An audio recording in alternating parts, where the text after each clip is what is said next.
Hi, this is Lee Garrett and welcome to another edition of Screencasts Online.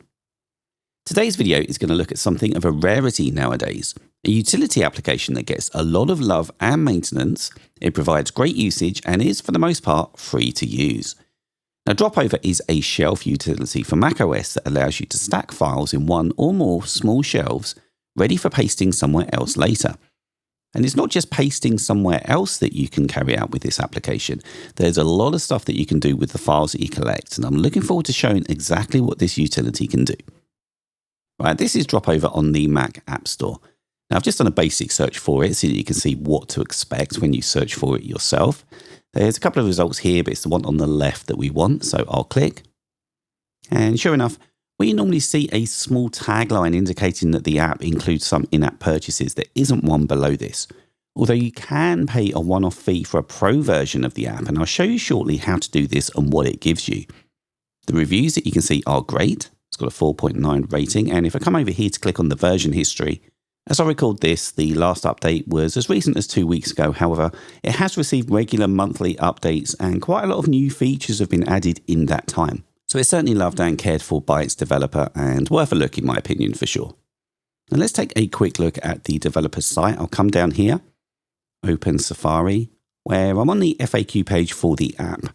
And I just want to draw your attention to the top question, which is it free to use? And it is indeed free to use. There is a pro version trial for 14 days, which you will see today on this account I'm using. And when that expires, the only limitation that you have is you need to wait 3 seconds before you can interact with the shelf. So you don't lose any functionality per se by not having the pro version. It's more a slight reduction in experience, especially if you're working to the clock. Now, if, however, Dropover is a utility that you won't be looking to use all that much, waiting 3 seconds to interact with the shelf isn't going to hurt you. However, if you do use it a lot and it's going to be central to your workflow, then I'd say give the developer that small token because it's definitely saving you time, especially as that one purchase means that you can use it on multiple computers as well. Let's open up Dropover for the first time now. So I'll invoke my app launcher, type Dropover. And on its first run, I'm presented with this window, which I'll just move into a better position here. And so this is a simple overview as to what the app can do. So I'll just slowly skip through all of this so that you can see what's there. It's certainly a standard set of welcome messages, and I'll be covering everything there in the video, of course, anyway. Now here we can elect to start Dropover on login, and I think I will accept that. And then, of course, there's a notification from the system advising me that background items have now been added. So I'll close this. And Dropover is running, and I know this from the menu bar icon that's now appeared. So let's click it and see what we can do. And the menu bar item list here is very limited, which is good. We can create a new shelf at the top. A link to upgrade to the pro version is below, as well as a summary of how many days are left on the free trial. And then below that, we have the quick start guide that we've just seen.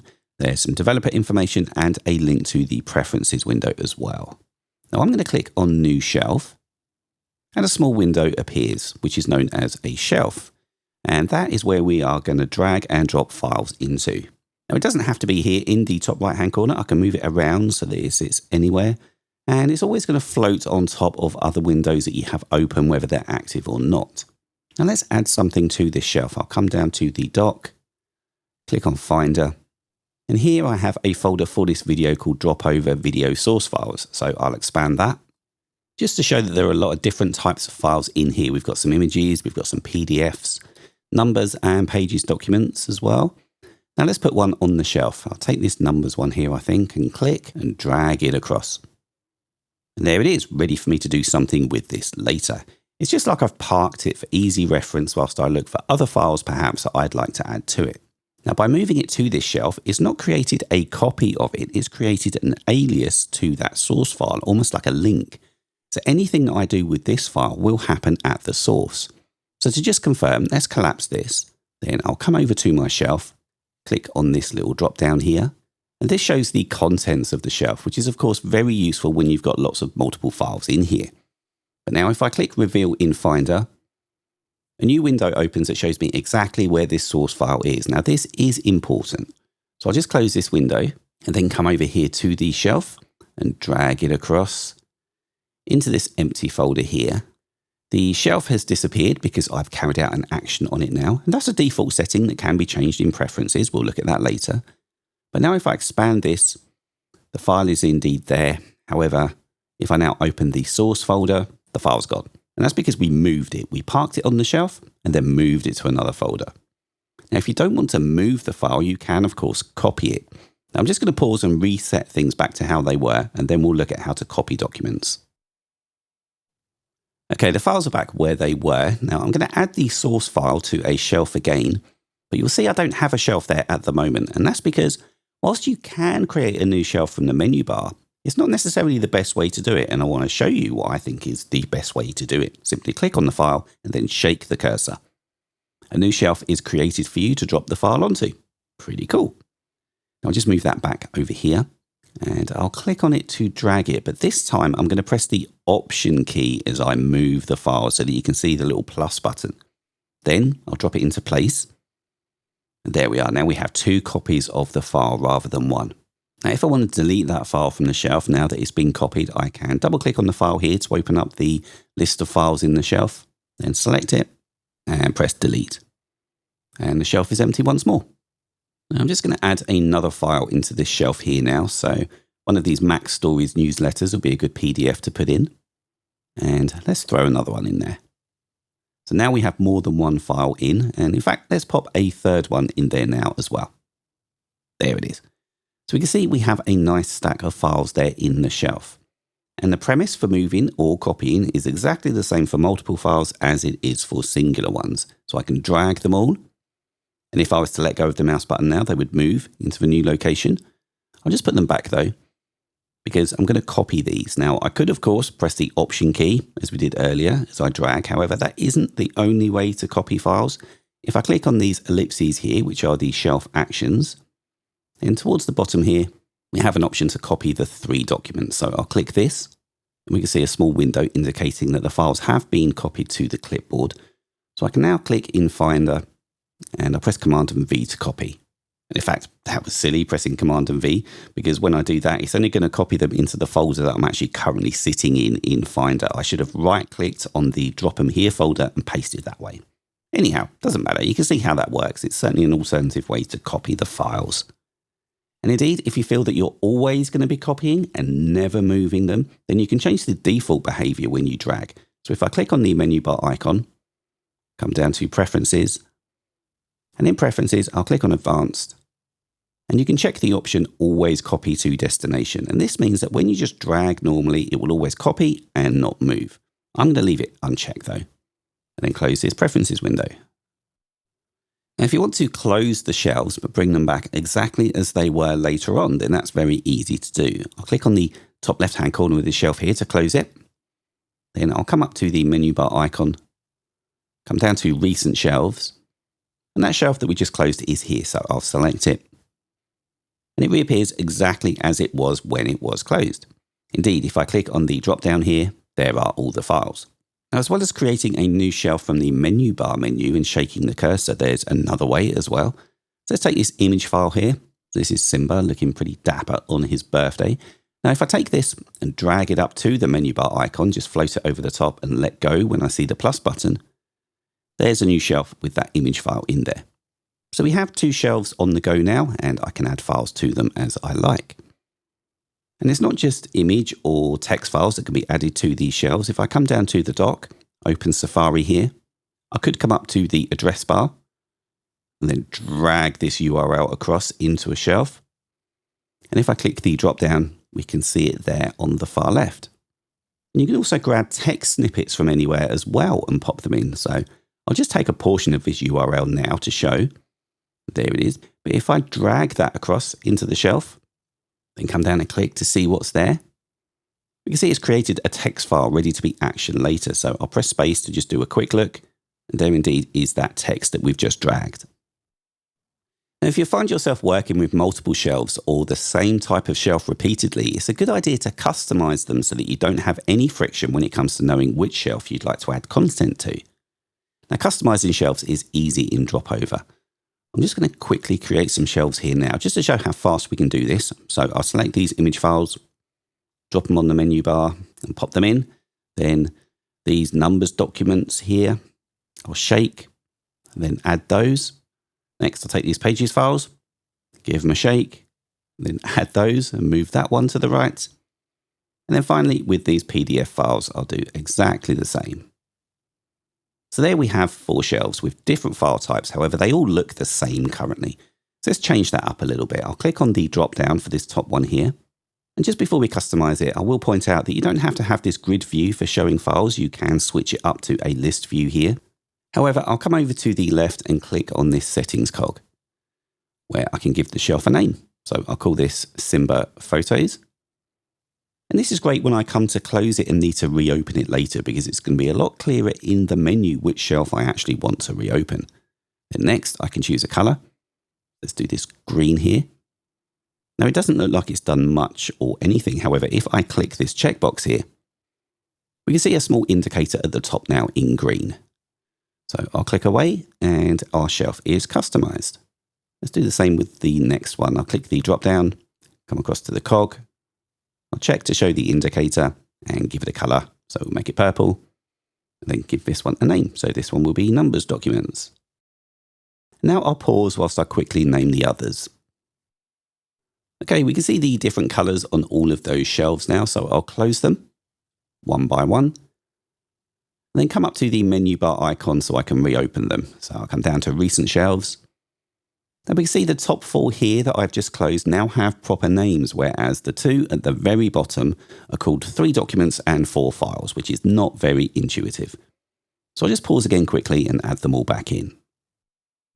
Let's move now into looking at some different actions that we can carry out on the shelf contents, because it's not just about dragging and dropping, although that is of course a very useful use case. There's a lot of other stuff that we can do though, and to get a list of actions, I'll click in the top right hand corner of the shelf. And we'll slowly work our way down the list. So open with, of course, will let you open the files in bulk with a certain application. And this is most useful when your shelf, of course, has files of the same type that can be opened by the same app. Show in Finder, remember, is useful because these files on the shelf are merely aliases or pointers to existing files. So you may need to reference back to the source occasionally. Then Quick Look will show you a quick look preview of the files, exactly the same as if you were to press space on it in Finder. And the next 4 actions all relate to sharing the files or documents, so we can airdrop them. We can send them via a message, so I'll select this one to show it. And we can see I don't use messages with this account very often. I'll click OK here. And on this one, the files we can see are attached to the message ready for me to select a recipient and send on. Now, as that action was kind of completed, because the files were embedded in the message, the shelf has closed, it's done its job. So I'm going to reopen it now. And even though the action, as I say, was kind of done because I didn't send the message and the shelf closed, the files are still there. So this is really useful. If you've got a shelf that contains files you're going to need to reference repeatedly, they're always going to be available for you on this shelf when you need them. It's a real time saver. Right, let's click again. And the other 2 options here for sharing are adding the files into OneNote and into Spark. Now below those, we've got a couple of options for sharing these files via the cloud, and we are going to cover those in their own section shortly. So we'll just skip them for now and come down to file actions here. And these are some amendments that you can make to the actual files on the shelves, and dependent on the file types you have, you will see various options here. So the general options below will appear no matter what the file type is. However, the ones above will appear based on the file type and or the number of files. So this shelf has 2 PDF files contained within it. So there's a PDF action here to stitch them both together. Now I'm not going to select that though. Instead, I'm going to open up the contents of the shelf here and delete one of the PDFs. Now I'm going to come back into the menu, come to File Actions. And because we now only have 1 PDF in there, the action available has changed. It's not like we can stitch it. However, we can password protect the file. Okay, what happens now if I mix it up and throw an image file into that shelf? I'll go back into the menu, into File Actions, and there are no specific file type actions in there, of course, because I've got a mix of PDFs and image files in there. Now, if I was to come down to this shelf here, which just has image files in there, we can see there's a lot of image actions I can take. I can resize them, I can convert the format, we can compress them, remove the metadata, stitch them all together, We can extract text from them. And then finally, we can create a PDF. So let's just select that bottom one to see how it works. I need to choose a folder to export that new PDF into. So I'll select this one here and click Select Folder. I'll click Continue. And how long should that take? Shouldn't be too long. No, it wasn't. There it is. We've got a PDF there and all 3 images of Simba nicely placed in there. So it's good to know that we can execute actions based on the shelf items as well as just move or copy them elsewhere. Right, let's close that and come up here so that we can open that shelf again. And we'll open up our shelf actions once more to look at what else we can do because we are not done there.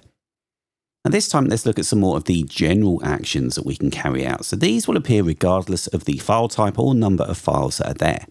So get info will present the information windows for each file in the shelf.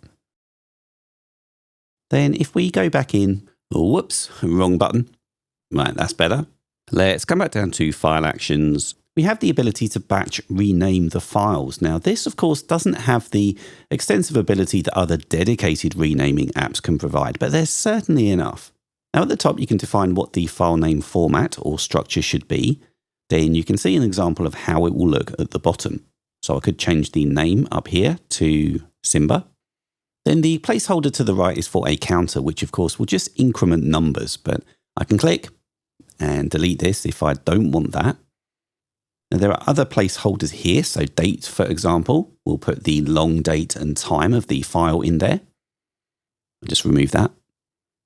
Then original file name, of course, we'll put the original file name in there as well. So yes, it's limited, but for quick and easy renaming of files, it's great to have it baked into this application. So I'll put a space after Simba and put the counter there because that makes sense to me. Now you can check the option here to close the shelf after renaming takes place if you wish. And also it's important to note you wouldn't be able to rename the files without granting specific permission to Dropover to do this. So clicking Authorize Folder will present a window where you can click to authorize.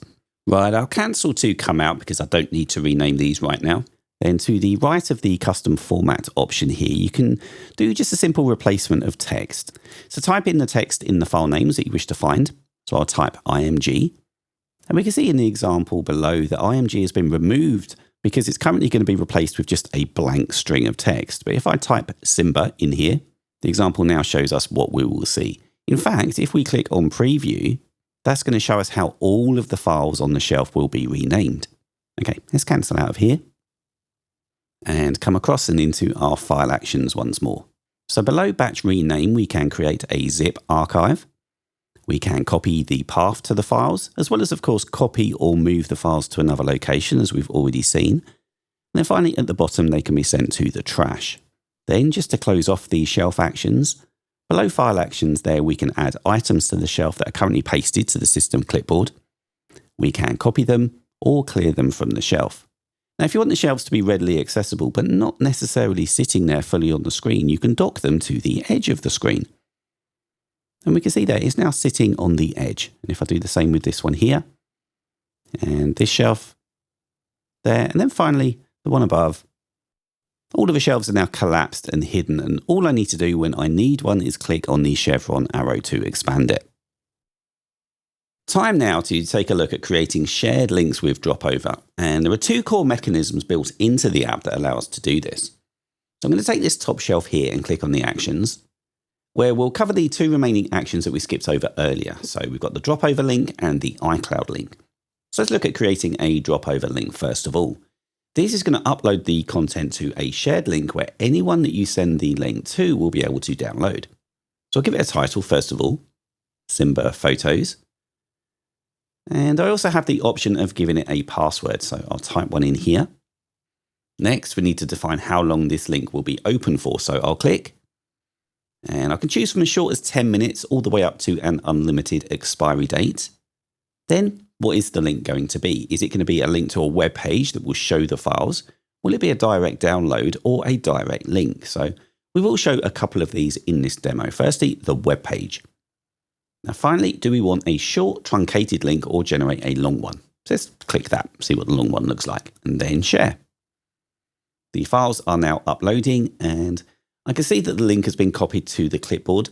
and I can click a button to open that link.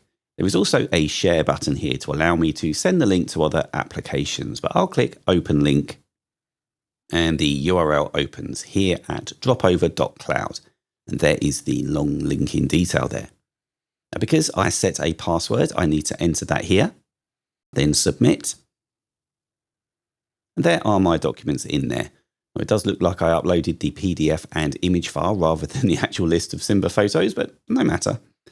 Now in here, if I click these ellipses, I can copy the link or report an issue. And let me just close this shelf here, it's kind of in the way. Now here we can switch between the grid and the list view.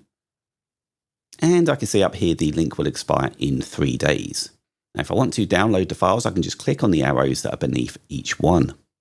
Okay, let's close this and come back up to the menu bar icon where we now have a new option, and that's recent uploads. If I come down here, I can see the shelf that was uploaded, which cloud service it was uploaded to, as well as the date and time. Now, hovering over this gives us some more options. We can open that link in the browser. We can copy the link as well as share it to other applications. But most importantly though, if it's not needed anymore and the link is still live, then you can delete and revoke it. And now recent uploads has disappeared because there is nothing left to share. So let's open another recent shelf. And yes, this is the one that just has photos in, I can see. So let's go back to the dropover link setup. And this time, rather than a web page, I'm just going to provide a direct link to the files. And you'll see now there is no option to provide any kind of title or password. So I'll just create the link by clicking share. The link is copied to the clipboard, so I'll click to open. And I'm asked, of course, if I want to allow the files to be downloaded. I'll allow them. And so they should now have downloaded. I'll click. There is indeed a folder there. Let's click to open it. And I can see 3 files in there. So let's just take a quick look at one. Excellent. So sharing these files with others is very easy to do. Now let's close all of this here to get us back to normal. And then come back up here where we're going to bring up a recent shelf again. Now this time when I click on the actions, I'm going to come down to look and see what the iCloud link looks like. Now we can see there's no configuration here of the link at all. We can see that it's uploaded. And if I click to open the link, it has indeed uploaded and is available as a mail drop attachment.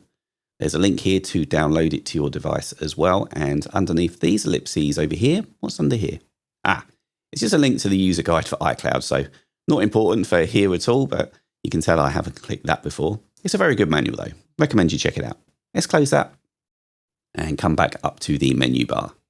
And this time I want to go into Preferences and click on Cloud Sharing here, because you're not just restricted to Dropover Cloud or iCloud. You can see we've got a list of different services here that we can connect, such as AWS, Dropbox, Google Drive, OneDrive, and Imgur down there. Now, if I pick one of these, you just need to click Configure, and then you would run through the buttons and links to configure your cloud storage account. And if I just click on Dropover Cloud here, and then Settings, you can configure what the default settings are going to be when you create a new Dropover link. So just make some changes here as you like. And this should minimize how many times you have to actually make changes to it moving forward when you generate a new link. And if you want to see a history of uploads that you have made for a given service, click Upload History, and a summary is shown. The next feature we'll cover is a simple one. It's called Instant Actions, and they allow you to carry out an action at the exact point that you drop a file onto a shelf. So I'll create a shelf quickly by grabbing this file and giving it a little shake. You may have noticed it before, however, there's a lightning bolt icon in the bottom right-hand corner of the shelf, and that is the Instant Action button. If I put this file over the top of that icon, 4 quadrants appear, each of them showing a different logo. So working around, we have a dropover link, we've got messages, we've got airdrop and mail. And if I let go of the mouse over any of these, so let's do messages here, the window appears that allows us to define a recipient and then share the file. Right, let's cancel this and come up to the menu bar icon. Then down to Preferences. I'll just close this shelf and select the Instant Actions button here. because we can define what icons are going to appear in those 4 quadrants. So first of all, we can check this checkbox to actually disable instant actions if it's not something that we actually want. I do though.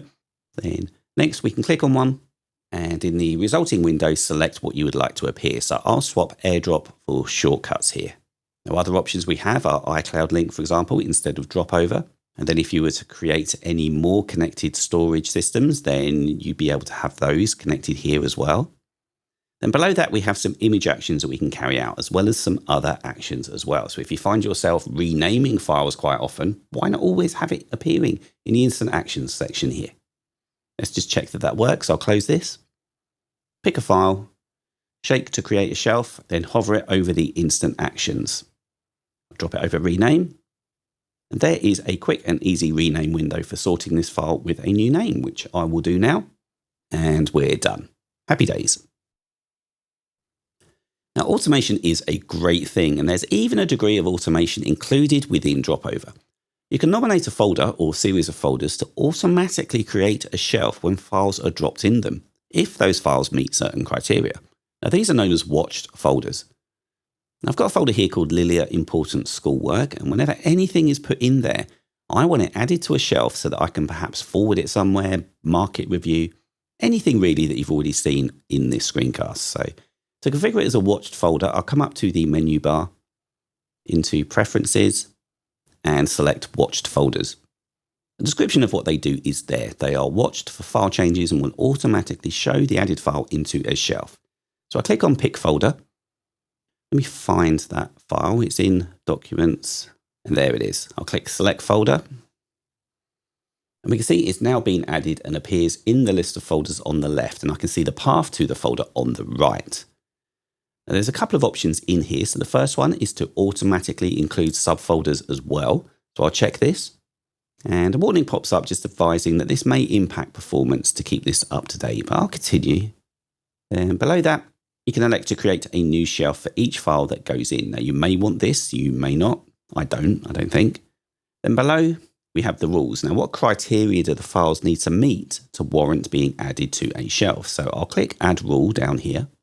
And our first rule appears that we need to specify. So I'll click the left-hand drop down here, and we can define rules based on the file name, the extension, the size of the file, and the file kind or type. So I'm going to select file name. Then next you can select whether it's a match, whether it contains certain text. I'm sure you're used to using these options here. So I'm going to choose contains, and then I'm going to pick some text. So I'll add the word urgent here. So if Lilia or I pop a file into that folder called urgent, it's going to appear on a shelf. Now, if this was a shared folder, like a Dropbox one perhaps, that she's got access to, as soon as she puts a file in there with urgent in the name, it's going to pop up and appear in the shelf in my screen. Pretty good. Now, I could add more rules here to make it a little bit more robust, but I won't. I think that's enough for this purpose, and I'll click Save. Now, you can also specify that the text in the rules is case sensitive or not. Let's see if it works. Let me expand this folder here. And there is a file called Lilia Midterm Essay for review. So I'm going to drop that in, and nothing. No shelf appears because there's no word urgent in the file name. Whereas this one that does have urgent in there, I'm going to drop that. And there is my shelf. Now, this is a great feature, I think, which I think could be awesome for collaboration if you're watching cloud storage folders that are shared with other people. Another feature included in Dropover is the integration it has with Alfred, the app launcher. And I use Alfred so many times a day. I'm in Preferences at the moment, and I'll click to install the Alfred workflow. Now, this message has appeared here because I haven't actually activated my Power Pack with Alfred for this account. And you need to have paid for an Alfred Power Pack in order to use workflows. So I'm just going to quickly pause and get that activated now. Well, the Power Pack is activated, so I'm going to have to go back and reinstall the workflow again because obviously that didn't work before. So that's going to appear over here in this workflow section once it's in. So I'll come back up and go to Preferences, then into, where was it? Oh yeah, Advanced. And there it is at the bottom there. So I'll click Install. And this is better. This is the window that we'll see whenever we're installing a workflow into Alfred. So I'll select a category for it. It's going to be a productivity workflow. And then click Install here. Right, that's the workflow installed. And I could go into the details of the workflow elements here to show you how it's constructed, but this is not an Alfred video. Instead, let's just see it working. I'm going to close this preferences window for Alfred here and the dropover one as well. Then invoke Alfred. And I'm going to find a file, which I'll do by pressing an apostrophe and then typing in the name of the file. And if I press the right arrow key, this brings up a list of actions that you can execute on that file. And if I come down to the bottom here, we now have add to dropover. So I'll select it and it's been added to a nice new shelf there. We're going to finish off by looking at the preferences shortly. However, I just want to show a slight power user feature for those who prefer using their keyboard to launch actions rather than clicking the trackpad or the mouse. So if I hover over the shelf, I'll press Shift and return. A command bar opens, which allows me to type in some text. And from that text, I can then access some actions. Now you can see as I type, suggestions appear for available actions based on whatever it is that I've entered, which is all very useful and another hidden feature that you may not otherwise have known about. Okay, let's finish with a quick coverage of the preferences that we haven't seen over the course of the video. So, shelf activation first. You can adjust the sensitivity of how hard you have to shake the cursor to create the new shelf. We have default, high, and ludicrous. Then below that, you can define a modifier that you have to press whilst dragging to activate the shelf. We have Shift, Command, or Control. You can have a global shortcut to show you an empty shelf. Now the default one there is available. Alternatively, you can define your own one. Then finally, you can define a global shortcut that's going to automatically create a new shelf and attach the contents of the clipboard to it. So I'll choose one here and click Save. And I also now have a new option appeared because I have a MacBook Pro with a notch. And I haven't actually seen this before in any research. So I can now drag an item to the notch to create a new shelf. Okay, into Advanced now. And manage ignored applications. So if you'd like to have applications that are totally immune to the lure of dropover, simply select from the list that appears here and click Done. And below that, options that we haven't covered so far include showing dropover in the dock, showing the colors of the shelves. You can force any text that you send to a shelf to be plain text, no matter what format it's been added in. You can snap shelves into position, and this prevents the freedom of placing shelves anywhere. It's almost like there's an invisible grid behind, and the shelf will always snap into a space within that grid. So let's add some more in here. And we'll try to move some of them. And you can see they're just snapping back into predefined places. Okay, back to preferences here. And advanced. And this last checkbox here will always close a shelf as soon as content is dragged out, regardless of whether it's being copied or not. Then at the bottom, we have Manage Favorite Actions, and this allows you to put some more actions into the default list of actions that appears. Just click any of these to add them. All right, let's come back and into Manage Custom Actions, and this is where you can add your own Unix or automator scripts in here to take you up yet another level. Now, by default, whenever you double-click any content in the shelf, it's going to show the files in Finder, but you can change this behavior to directly open them, to open up a quick look, or just do nothing. And then finally, you can decide where the default location for shelves will be. It doesn't have to be in the top right-hand corner at all. Hopefully you'll agree that Dropover is a feature-packed utility that was well worth covering here. Now, I use it regularly since discovering it, and I'm sure it's going to grow further still given the amount of effort and dedication that's clearly been put into it so far. Thanks for watching, and we'll be back next week with more videos for you. So we'll see you then.